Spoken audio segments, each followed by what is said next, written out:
మొత్తానికి మన క్యాంపస్ కి అయితే వచ్చాము. ఇక్కడ చూసారు కదా, మన సంతోష్ భాయ్ అయితే వచ్చాడు క్యాంపస్ కి. కానీ మన సూర్య భాయ్కి బళ్ళు అంటే ఇష్టం అనమాట. అయితే ఇద్దరు ఇంకా అసలు వచ్చి నుంచి ఫోటోలు అయితే ఆగట్లే. అసలు ఇంకా వాళ్ళిద్దరు బొల్లు కనబడితే ఇంకా ఆపలేము అనమాట. సో అలాగే ఇంకా క్యాంపస్ మొత్తం తిరగాలని చూస్తున్నాం. అలా తిరిగి క్యాంపస్ మొత్తం వ్యూ మొత్తం వీడియో రికార్డ్ చేసి ఇంకా మీకోసం పెడతా. ఓకే, వెయిట్ చేయండి కాసేపు.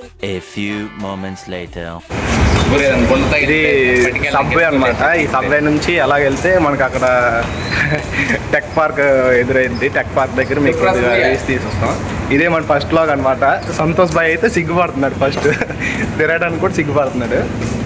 ఓకే, ఆడికి అలవాటు అయిపోద్ది. నాకు ఇదే ఫస్ట్ వ్లాగ్ కాబట్టి నాకు కూడా వేరేలా ఉంది, కానీ మీకోసం చేస్తున్నాను. టెక్ పార్క్ సైడ్ అయితే వద్దాం అనుకున్నాం, కానీ ఇక్కడ మాకు కూడా కొత్తగానే ఉంది. దారిలో అయితే తప్పాము. మొత్తానికి టెక్ పార్క్ వెళ్దాం అనుకుంటే డైరెక్ట్గా హాస్పిటల్ దగ్గరికి వచ్చాము అనమాట. చూద్దాం ఇటు సైడ్ వెళ్తే ఏ రూట్ వస్తుందో కూడా మాకు అర్థం కావట్లేదు. సంతోష్ భాయ్ అయితే కోపం అయిపోతున్నాయి. హాస్పిటల్కి అయితే ఏదో అదే చేస్తారా హాస్పిటల్ అనమాట.